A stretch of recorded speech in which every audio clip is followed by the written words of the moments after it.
The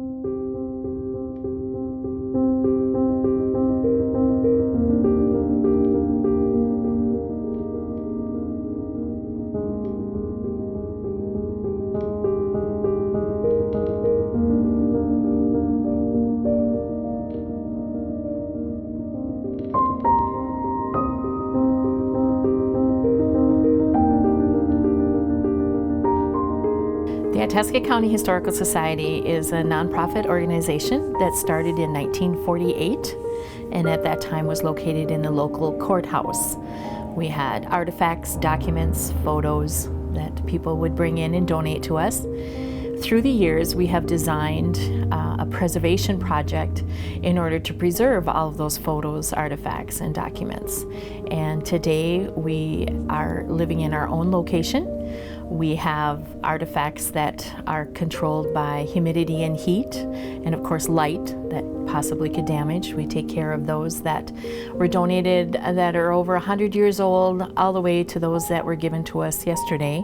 We are preserving the Itasca County history through documents, meaning that we have papers and information that people have given us on organizations, on businesses, on families. And then we also have photos that also cover those businesses, locations, events that happened, and we make sure to preserve those for future generations. The American Indians would travel through Itasca County on a seasonal basis.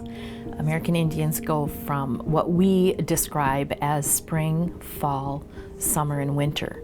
It's a 4 seasons. It's a circle of life. And in that circle of life, Itasca County was a pass-through.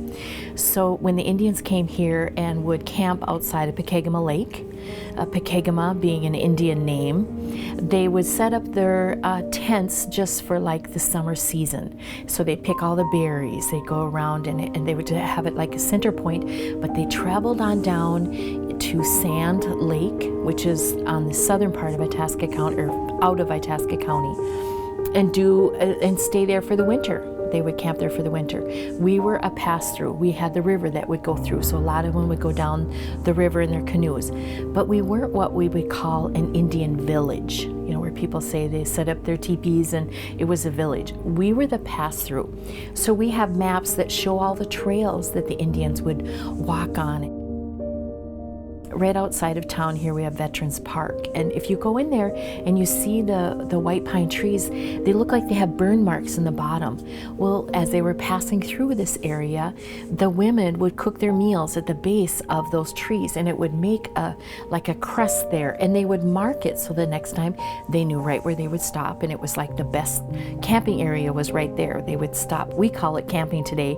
To them it was like a travel through. So most of Itasca County has trails. We don't have what's called an Indian village site. We have the Turtle Mound, which has a lot of people that were buried in that area. We have several sites where they would be buried. A lot of the chiefs loved Itasca County. We have many things that's named after the chiefs.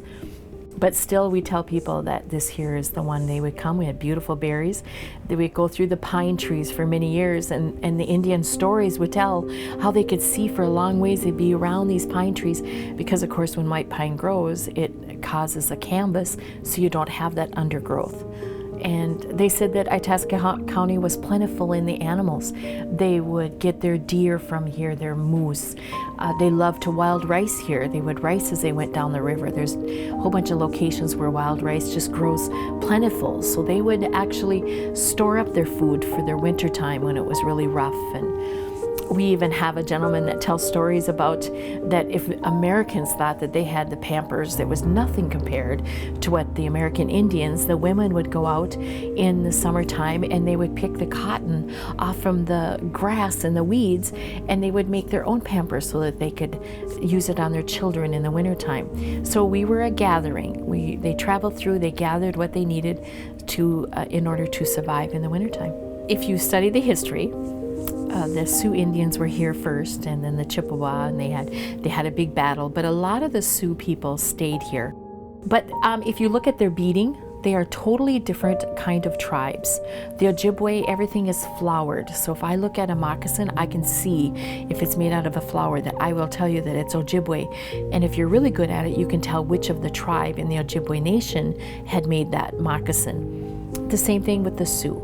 The Sioux does everything in very geometric, straight lines, so that when you're with somebody and you see that they've made a basket, maybe out of birch bark, and it has straight lines in it, that I can tell you that a Sioux, it comes down from that tribe, has made that. So when visitors come here and they see birch bark baskets, I can tell you which tribe it would have come from. And that's one thing that China doesn't know, because they really like to get into the birch bark. And we can say that that's our history right here, that we know which tribe, we know how it's made. We know when they have a good season, when they have a bad season. And of course, the powwows are fun, the Wild Rice Festival. And then last weekend they had one up in Squaw Lake. It's a 3-day event when people come in. But what the tourist doesn't understand is that it's just not our American Indians here. We have a lot of people that they will travel a long ways for these powwows. They will come in from Canada. They will come in from North and South Dakota. They come in and they really want to share with everybody that's there their traditions, how they do what they do, and why they do what they did.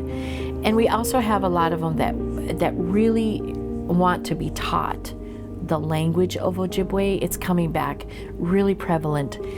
In just outside of our county, we have a school called the Baganagishig School. And in that school, they start in kindergarten to teach them their language.